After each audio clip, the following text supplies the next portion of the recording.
विट्यामध्ये ITI कॉलेजजवळ 22 October 2025 रोजी झालेल्या खून प्रकरणाने विटा परिसर हादरला होता. साई गजानन सदावर्ते या 29 वर्षीय तरुणाचा अमीर नजीर फौजदार व त्याच्या 2 साथीदारांनी कोयत्याने वार करून खून केला होता.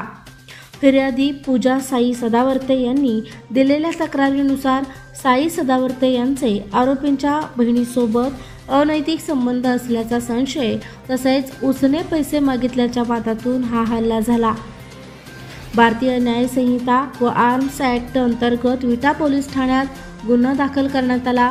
या गंभीर गुन्ह्याअंतर्गत पोलीस निरीक्षक धनंजय फडतरे यांनी तातडीने विशेष पथक तयार करून आरोपींचा शोध सुरू केला.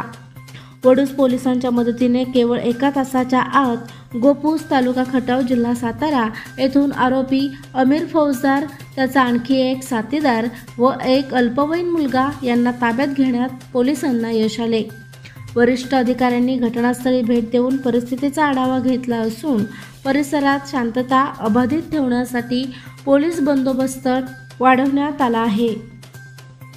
प्रशांत कांबळे, अग्रणी न्यूज, विटा.